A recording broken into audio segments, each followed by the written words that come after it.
श्रोता बंधु, आधुनिक तथा समकालीन ओडिया कथा साहित्य धारा रे पद्मभूषण पद्मश्री प्रतिभा राय को किए न जाने।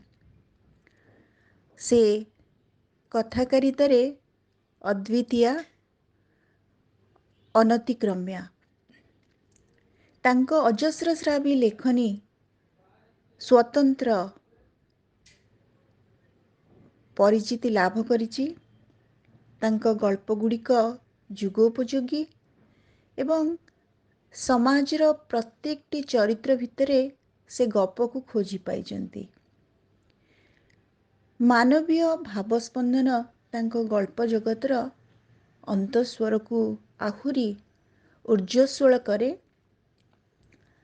तांको गल्प संकलन गुड़िकर नाम टिके मन रखिबा ऐकतान, हाथपाक्ष, गंगशिउली, असमाप्त, सामान्य कथन, अनाबना, घास ओ आकाश, चंद्रभागा और चंद्रकला, अव्यक्त, इतिवृत्तक, हरितपत्र, पृथक ईश्वर, भगवार देश, मनुष्यर स्वर, षष्ठ सती, मुख्य, उल्लंघन, निवेदनमिदम, गांधींक गाँ, झोटीपका कांथ, शैलसाइनी इत्यादि गल्प संकलन। आवेग एवं उच्छ्वास ए दुईटार सुंदर समीकरण होची प्रतिभा राय गल्प जगत।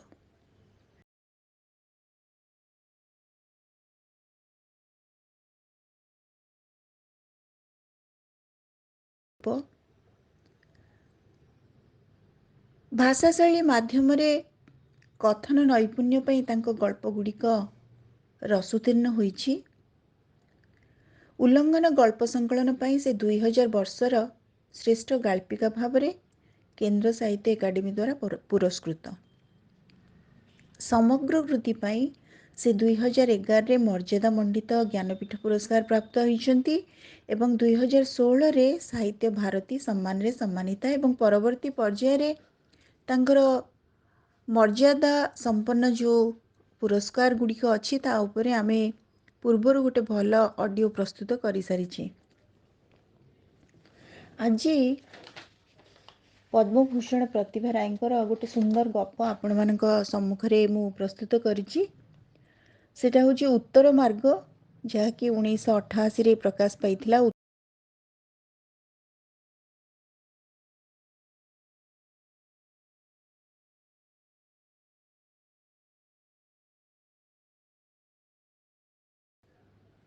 गल्पर शीर्षक चकुरी।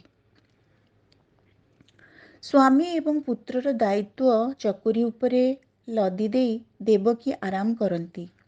अन्य दासी माने मध्य एई सुजोग रे बड़ शांत एवं सान शांतंक जंजालरु मुक्त होई गलेनी धीरे धीरे। सान शांतंकु खाइबाकु बाढ़ी देबु बोली चकुरी को निर्देश देई अन्य दासी माने निज निज कायदारे खसी जाती। चकुरी खाइबा घरे बसी ढुलौथाए। सान शांत बही बंद करी धुआ धुई हेबा पाई गाधुआ घर को जीवा मात्रे चकुरी तरकारी पत्र गरम करी दिए। जत्न रे खाइबा को बाढ़ी दिए। कबाट आढ़ुआल रे ठिया हुई रहे खाइबा शेष पर्यंत। प्रथम दिन गरम गरम खाद्य पदार्थ देखी आश्चर्य दिगंत केशरी भाविले आज हुए तो विलंबरे बापांकर खियापिया होईछि, तेणु खाद्य पदार्थ गरम अछि। सबुदिन अपेक्षा सेदिन बेसी खाईदेले दिगंत केशरी। लाग लाग क्रमागत केते दिन धरी गरम गरम खाद्य बढ़ाउथिबार देखी मने कले हुए तो नुआ मांकर निर्देश रे एसबु हेउछि। मने मने से कृतज्ञ हेले नुआ मांक प्रति। सेदिन कौन गोटे चिंता करी अन्य मनस्क थिले दिगंत। अल्प खाई उठी जिबा बेलकु हठात कबाट उहाडरू मिनती भरा स्वरटीए सुभिला, हाउ टिके खांतु, खीरीटा तो हाथ मारी नाहंती। किए? ए तो उआसर कौनसी नारीर स्वर नुहे। आश्चर्य हुए कबाट आड़कू चाहिए दिगंत केशरी एवं अनुमान करिनेले नुआ मांक सांगरे तांको बाप घरु आसीथिबा किशोरी दासीटी छड़ा ए अन्य केही नुहे। चकोरी को देखिचंती दिगंत केशरी बापांकर प्रचंड अवस्था बेले नुआ मा ए छोटो झियोटा को अस्त्र करी बंची जाती बोली से शुणिथिले। ବେଳେ ବେଳେ ବାପାଙ୍କର ବିଧା ଚାପୁଡ଼ା ଜିନିଷପତ୍ର ଫୋପାଡ଼ିର ଆଘାତ ସେଇ ଛୋଟ ଝିଅଟା ଉପରେ ମଧ୍ୟ ବହିଯାଏ ବୋଲି ସେ ଜାଣିଛନ୍ତି। ବେଳେ ବେଳେ ପିଲାଟା ପ୍ରତି ଦୟା ହୁଏ ମନରେ। ତା ମା କାହିଁକି ତାକୁ ଏଠାରେ ଛାଡ଼ି ଦେଇଗଲା ବୋଲି ବିରକ୍ତ ଲାଗେ ଦିଗନ୍ତ କେଶରୀଙ୍କୁ। କେବେ ତାର ମା ଆସିଲେ ଝିଅଟାକୁ ସାଙ୍ଗରେ ନେଇଯିବା ପାଇଁ ଦିଗନ୍ତ କେଶରୀ ନିଶ୍ଚୟ ତା ମାଆକୁ କହିବେ ବୋଲି ମନେ ମନେ ଚିନ୍ତା କରୁ କରୁ ଖବର ଆସିଲା ତା ମାଆର ପତ୍ତା ମିଳୁନାହିଁ। ସେ ବାୟାଣୀ ହୋଇ କୁଆଡ଼େ ଚାଲିଯାଇଛି। ସେଦିନ ସମବେଦନାରେ ଆର୍ଦ୍ର ହୋଇଯାଇଥିଲେ ଦିଗନ୍ତ କେଶରୀ। ମା କ'ଣ ସେ ଜାଣନ୍ତି, ମାର ଅଭାବ କ'ଣ ତା ବି ସେ ଜାଣନ୍ତି। ଘୋଡ଼ା ଚଢ଼ା ବାପା ଯେ ଧାନ କୁଟୁଣି ମାର ଅଭାବ ପୂରଣ କରିପାରେ ନାହିଁ, ତା ମଧ୍ୟ ସେ ମର୍ମେ ମର୍ମେ ଅନୁଭବ କରନ୍ତି। ଦାସ ଦାସୀମାନେ ନିରୀହ ଝିଅଟା ଉପରେ ବହୁ କାମ ପକାଇ ଦେଇଛନ୍ତି ଓ ନୂଆ ମା ମଧ୍ୟ ସେଥିରେ ଆପତ୍ତି କରନ୍ତି ନାହିଁ। ଜାଣିବା ପରେ ଦିଗନ୍ତ କେଶରୀ ଆଉ ଚକୁରୀ ବିଷୟରେ ମୁଣ୍ଡ ଖେଳାନ୍ତି ନାହିଁ। ଦିଗନ୍ତ କେଶରୀ ଚକୁରୀର ଅନୁରୋଧ ରକ୍ଷା କଲେ ନାହିଁ। ନାରୀର ଅନୁରୋଧ ରକ୍ଷା କରିବା ତାଙ୍କର ରକ୍ତରେ ଲେଖା ନାହିଁ। ପୁଣି ଏ ଛୋଟ ଝିଅଟାର ଅନୁରୋଧ ରକ୍ଷା କରିବାକୁ କେମିତି କୁଣ୍ଠା ଲାଗିଲା ତାଙ୍କୁ। ସେ ପାଣି ପିଇଲେ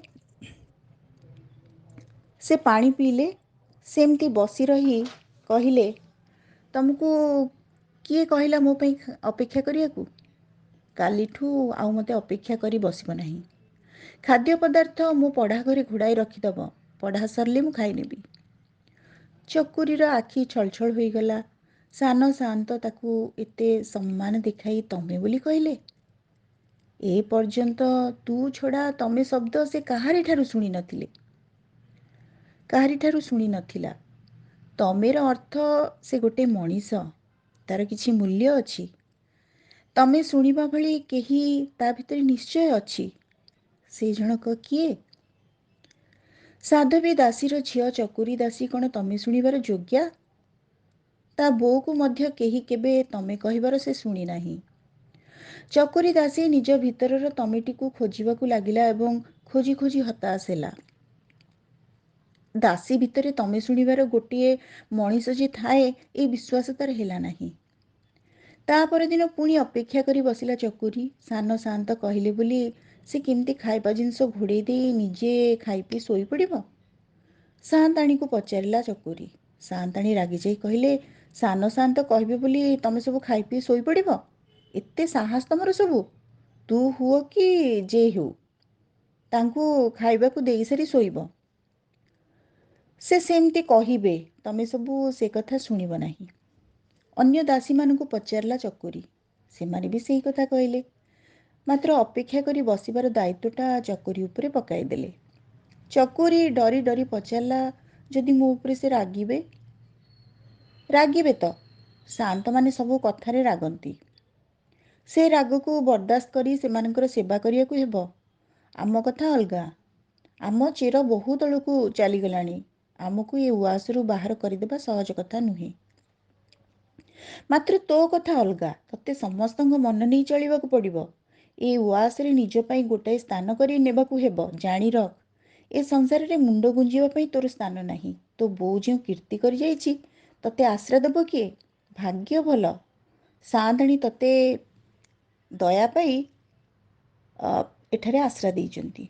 ଚକୁରୀ ଡରି ଡରି କହିଲା, ସାନ ସାଆନ୍ତକୁ କେଜାଣି କାହିଁକି ମୋର ଭାରି ଡର। ସେ ଯାହା କହନ୍ତି ସେୟା କରନ୍ତି। ପୁରୁଖା ଦାସୀ ଜଣକ କହିଲା, ଯିଏ ବାପର ରାଗକୁ ସମ୍ଭାଳି ପାରୁଛି, ସେ ପୁଅର ରାଗକୁ ସମ୍ଭାଳି ପାରିବନି। ଏତିକି ମନେ ରଖ। ସାନ ସାଆନ୍ତ ଜିଦ୍ ଖୋର, ହେଲେ ବି ବଡ଼ ସାଆନ୍ତଙ୍କ ଭଳି କଥା କଥାରେ ତୋ ଉପରକୁ ହାତ ଉଠେଇବେ ନାହିଁ କି ଜିନିଷପତ୍ର ଫୋପଡ଼ା କଚଡ଼ା କରି ତତେ ଘାଇଲା କରିବେ ନାହିଁ। ଯାହା କହିବେ ପାଟିରେ। ଗରିବ ପ୍ରଜାଙ୍କ ପାଇଁ ତାଙ୍କ ପ୍ରାଣ କାନ୍ଦେ। ଭୁଲରେ ଜମିଦାର ଘରେ ଜନ୍ମ ହୋଇଛନ୍ତି। ତାଙ୍କ କୋଷ୍ଠୀରେ ଅଛି ସେ ଜମିଦାରୀ ଭୋଗ କରିବେ ନାହିଁ। ଧନରତ୍ନକୁ ଆଡ଼େଇ ଦେଇ ସେ ଜ୍ଞାନ ପଛରେ ଗୋଡ଼େଇବେ। ସେଥିପାଇଁ ବଡ଼ ସାଆନ୍ତଙ୍କର ଭାରି ଭାବନା। ଚକୁରୀ ଖାଇବା ଘରେ କାନ୍ଥକୁ ଆଉଜି ବସିଥାଏ। ସାନ ସାଆନ୍ତ ନ ଖାଇବା ଯାଏ ସେ ମଧ୍ୟ ଖାଇ ନଥାଏ। ମାଲିକ ନ ଖାଉଣୁ ଦାସୀଟା କେମିତି ଆଗତୁରା ଖାଇଦେବ? ମାଲିକଙ୍କ ପାଇଁ ଯିଏ ଅପେକ୍ଷା କରିବ, ସେ ପଛରେ ଖାଇବା ବିଧି। କେତେବେଳ ଯାଏ ପଢ଼ନ୍ତି କେଜାଣି ସାନ ସାଆନ୍ତ। ଚକୁରୀର ପେଟ ଭୋକରେ କଁ କଁ କରେ। କିନ୍ତୁ ସେ ତ ଯାଇ କହିପାରିବ ନାହିଁ। ପାଠ ସେତିକି ଥାଉ, ଖାଇବା ଆସ। ସାନ ସାନ୍ତ ବହି ବନ୍ଦ କରି ଉଠିବାରୁ ଚକୁରି ତରକାରୀ ପତ୍ର ଗରମ କରି ଠା ପିଢ଼ା କଲା। ମାତ୍ର ସାନ ସାନ୍ତ ସବୁଦିନ ପରି ଖାଇବା ଘରକୁ ଆସିଲେ ନାହିଁ। ନିଜ ପଢ଼ା ଘରେ ଖାଦ୍ୟ ପଦାର୍ଥ ରଖାଯାଏ ନାହିଁ ଦେଖି ସେ ଶୋଇବା ଘରେ ପଶି କବାଟ କିଳିଦେଲେ। ଶୋଇବା ଘର ଓ ପଢ଼ା ଘର ମଝିରେ କବାଟ। ରାତିରେ ଯେତେବେଳେ ଇଚ୍ଛା ହୁଏ ଉଠି ଆସି ପଢ଼ନ୍ତି। ସାନ ସାଆନ୍ତ ନ ଖାଇ ଶୋଇପଡ଼ିଲେ। ବହୁ ସମୟ ଅପେକ୍ଷା କଲା ପରେ ଚକୁରି ପଦାକୁ ଆସି ଦେଖିଲା ସାନ ସାଆନ୍ତ ଭିତରୁ କବାଟ କିଳି ଶୋଇଗଲେଣି। ଭୟ ଆଉ ଦୁଃଖରେ ତା ହୃଦୟ ଥରି ଉଠିଲା। ସାନ ସାଆନ୍ତଙ୍କ ଆଦେଶ ଅମାନ୍ୟ କରିଥିବାରୁ ସେ ରାଗି ଉପାସରେ ଶୋଇଲେ। ସକାଳୁ ସାଆନ୍ତାଣୀ ଓ ଦାସୀମାନେ ତା ଉପରେ କାହିଁରୁ କ'ଣ ହେବେ। ବଡ଼ ସାଆନ୍ତଙ୍କ କାନରେ କଥାଟା ପଡ଼ିଲେ ତ ଆଉ ରକ୍ଷା ନାହିଁ। ଚକୁରି ପେଟର ଭୋକ ମରିଗଲା। ସେ କାଠ ଭଳି ଠିଆ ହୋଇ ରହିଲା ସାନ ସାଆନ୍ତଙ୍କ ଦୁଆର ମୁହଁରେ।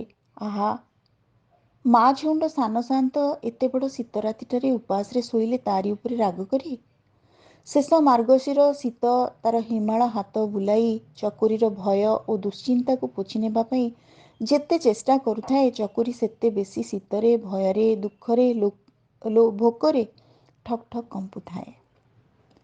କେମିତି ଡାକିବ ସାନ ସାଆନ୍ତଙ୍କୁ ଖାଇବା ପାଇଁ, ସେ ଯଦି ବେଶୀ ରାଗିବେ? କେମିତି ଡାକିବି ଭାବୁ ଭାବୁ ଗୋଡ଼ କାଟିବାରୁ, ଶୀତ ମାଡ଼ି ବସିବାରୁ ସେ କୁଙ୍କୁରି କାଙ୍କୁରି ହୋଇ ସାନ ସାଆନ୍ତଙ୍କ କବାଟକୁ ଲାଗି ବସି ପଡ଼ିଲା। ବସୁ ବସୁ ନିଜ ଅଜାଣତରେ କ୍ଳାନ୍ତ ହୋଇ ଘୁମେଇ ପଡ଼ିଲା, ଶୋଇପଡ଼ିଲା। ଦିଗନ୍ତ କେଶରୀଙ୍କୁ ଯେ ଭୋକ ହେଉନଥିଲା ସେ କଥା ନୁହେଁ, ପଢ଼ା ଘରେ ଖାଦ୍ୟ ପଦାର୍ଥ ରଖା ହୋଇନଥିବାର ଦେଖି ତାଙ୍କର ରାଗ ହେଲା। ଏଡ଼େ ଟିକିଏ ପିଲା ତାଙ୍କର ଆଦେଶକୁ ମାନିଲା ନାହିଁ। ଏଇ ରାଗରେ ସେ କବାଟ କିଳି ଶୋଇଲେ। ଭୋକରେ ରାଗ ଆହୁରି ବଢ଼ିଲା। ସ୍ଥିର କଲେ ସକାଳୁ ଉଠି ଝିଅଟାକୁ ଡାକି ସାବଧାନ କରିଦେବେ।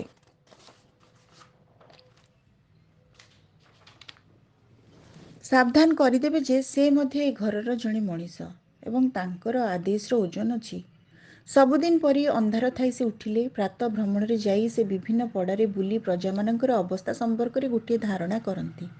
ପ୍ରତିଦିନ ଭିନ୍ନ ଭିନ୍ନ ରାସ୍ତାରେ ସେ କିଛି ବାଟ ଚାଲନ୍ତି, ଫେରନ୍ତି ଓ ଅନୁଭବ କରନ୍ତି ଗ୍ରହରାଜଙ୍କର ଜମିଦାରୀରେ ପ୍ରଜାମାନେ ଗାଁ ଟାଉଟର, ମାମଲତକାର ଓ ସାହୁକାରମାନଙ୍କ ଶୋଷଣରେ ମୃତପ୍ରାୟ ଅବସ୍ଥାରେ ଅଛନ୍ତି। ଏ ଅବସ୍ଥାରେ ବେଶୀ ଦିନ ରହିଲେ ମଣିଷ ବିଦ୍ରୋହ କରେ, ବିଦ୍ରୋହ କରିବାକୁ ବାଧ୍ୟ ହୁଏ। ଗୋଟାଏ ନିର୍ଦ୍ଦିଷ୍ଟ ସୀମା ପର୍ଯ୍ୟନ୍ତ ବସ୍ତୁ ଉପରେ ଚାପ ପ୍ରୟୋଗ କରାଯାଇପାରେ। ସୀମା ଲଙ୍ଘନ ହେଲେ ଗୋଟାଏ ସଂଘର୍ଷ ଓ ବିସ୍ଫୋରଣ ଅବସମ୍ଭାବୀ। ବିଦ୍ରୋହ ଓ ବିପ୍ଳବ ଶାନ୍ତି ଭଙ୍ଗ କରେ, ମାତ୍ର ସମୂହ କଲ୍ୟାଣ ପାଇଁ ବିପ୍ଳବ କାମ୍ୟ। ଜାତୀୟ ଜୀବନରେ ଯେଉଁ ନବଜାଗରଣ ଆସିଛି, ଯେଉଁ ବିପ୍ଳବର ସୂତ୍ରପାତ ହୋଇଛି, ତାରି ସାଥିରେ ପ୍ରଜାମାନଙ୍କର ବିଦ୍ରୋହ ଯଦି ସାମିଲ ହୋଇଯାଏ, ତେବେ ହୁଏତ ଅବସ୍ଥାର ପରିବର୍ତ୍ତନ ହୋଇପାରେ। ମଣିଷ ତାର ନ୍ୟାଯ୍ୟ ଦାବି ହାସଲ କରିପାରେ। କବାଟ ଖୋଲି ସ୍ତମ୍ଭୀଭୂତ ହେଲେ ଦିଗନ୍ତ କେଶରୀ। ତାଙ୍କ ଦ୍ୱାରବନ୍ଧକୁ ଲାଗି ବାରଣ୍ଡାରେ ଶୀତରେ ଥରି ଥରି ଶୋଇଛି ଚକୁରି। ଶୀତ ରାତିର ପାଣ୍ଡୁର ଜ୍ୟୋତ୍ସ୍ନା ଆଶ୍ରିତା କିଶୋରୀର କରୁଣ ମୁହଁ ଉପରେ ଅସହାୟତାର ଛବି ଲେପୁଛି। ଦିଗନ୍ତ କେଶରୀଙ୍କର କଠୋର ହୃଦୟ ଭିତରେ ଲୁଚି ରହିଥିବା କୋମଳ ଅଂଶଟି ପାଖୁଡ଼ା ମିଲି ଖୋଲି ଖୋଲି ଯାଉଥାଏ। ସେମିତି ଠିଆ ହୋଇ ମନ୍ଦ୍ର ସ୍ୱରରେ ସେ ଡାକିଲେ, ଏଠାରେ କାହିଁକି ଏପରି ଭାବରେ ଶୋଇଛ? ରାତି ସାରା ମୋ ଦ୍ୱାରରେ ଧାରଣା ଦେବାକୁ କିଏ କହିଲା? ଶୁଭୁଛି? ନିଦ ଭାଙ୍ଗି ଚମକି ଉଠିଲା ଚକୁରି। ମୁଣ୍ଡ ଉପରକୁ ଓଢ଼ଣା ଟାଣି ନେଇ ଆଡ଼େଇ ଠିଆ ହେଲା। ଶୀତରେ ଭୟରେ କମ୍ପି ଉଠୁଥାଏ ତାର ସମଗ୍ର ଶରୀର।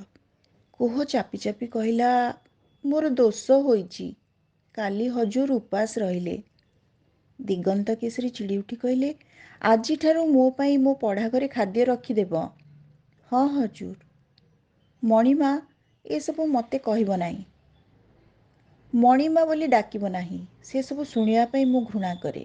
ବୁଝିଲ? କାଲି ରାତି ସାରା ଶୀତରେ ପଡ଼ି ତମେ କଷ୍ଟ ପାଇଲ କାହିଁକି? ମୁଁ ତ ସେ କଥା ତମକୁ କହିନଥିଲି। ଚକୁରି ଛଳ ଛଳ ଆଖିରେ କହିଲା, ମୋତେ ତମେ କହି ଲଜ୍ଜା ଦେବେ ନାହିଁ। ସେଥିରେ ମୋର ଅପରାଧ ହେବ। ମୁଁ ଛାର ଦାସୀଟାଏ, ଆପଣଙ୍କ ଆଶ୍ରାରେ ପଡ଼ିଛି। ଦିଗନ୍ତ କେଶରୀଙ୍କ ହୃଦୟ ବିଗଳିତ ହୋଇଗଲା କରୁଣାରେ। ଏଇ ଅଭାଗିନୀ ଝିଅଟା ଜମିଦାରମାନଙ୍କ କୋଠିର ଦାସୀ ଓ ରକ୍ଷିତାମାନଙ୍କର ପ୍ରତିନିଧି ହୋଇ ଯେମିତି ହାତ ପାତି ନ୍ୟାୟ ମାଗୁଛି, ନାରୀର ମର୍ଯ୍ୟାଦା ମାଗୁଛି। ମଣିଷର ନ୍ୟାଯ୍ୟ ଦାବି ଉପସ୍ଥାପିତ କରୁଛି। ଏଇ କିଶୋରୀଟିର କୋମଳ ଆବେଦନ ତଳେ ଯେମିତି ଲୁଚି ରହିଛି ଅନ୍ୟାୟ, ଅତ୍ୟାଚାର, ଅବିଚାର ବିରୁଦ୍ଧରେ ଗୋଟାଏ ବିଦ୍ରୋହର ଅଗ୍ନିକଣା। ମାତ୍ର ସେ ଅଗ୍ନିକଣାଟି ଜଳି ଉଠିବାର ସୁଯୋଗ ନ ପାଇ ଅନ୍ୟାୟକୁ ଜାଳିଦେବା ପରିବର୍ତ୍ତେ ଭିତରେ ଭିତରେ ଝିଅଟିକୁ ହିଁ ଦୁଃଖ, ଅସହାୟତାର ଅନଳରେ ଜାଳୁଛି, ନ୍ୟୁନ କରିଦେଉଛି। ତାର ଆତ୍ମବିଶ୍ୱାସକୁ ଜାଳିପୋଡ଼ି ଧ୍ୱଂସ କରିଦେଉଛି।